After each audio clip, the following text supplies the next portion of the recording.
Denov tumanidagi 74-sonli umumta'lim maktabida Xalqaro Eco-Schools Uzbekistan loyihasi doirasida ekologik ta'limni rivojlantirish va o'quvchilarda tabiatga mas'uliyatli munosabatni shakllantirishga qaratilgan amaliy ishlar izchil olib borilmoqda.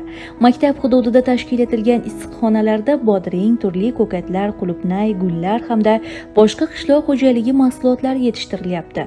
O'quvchilar ushbu jarayonlarda faol qatnashib, ekologiya va dehqonchilik bo'yicha amaliy bilim hamda ko'nikmalarga ega bo'lishmoqda. Shuningdek, maktabda quyon, tovuq, g'oz va o'rdaklar parvarish qilinayotgan agroekologik maydon ham tashkil etilgan. Bu esa yoshlarning mehnatsevarlik, mas'uliyat va tabiatga mehr tuyg'ularini yanada mustahkamlashga xizmat qiladi.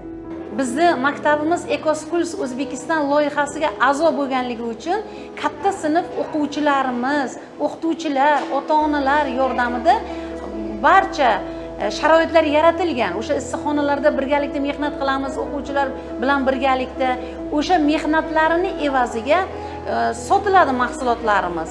O'rdak, g'ozlarning tuxumlari, quyonning go'shtlari yoki bodring, pomidor, ko'kat, qulupnaylar, hamma chiqqan qizil lavlagi juda chiroyli, yaxshi navi yetishtirildi maktabda.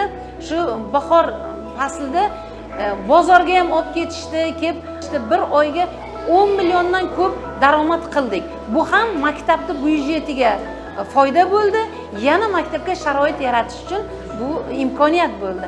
Yana davom ettirilyapti.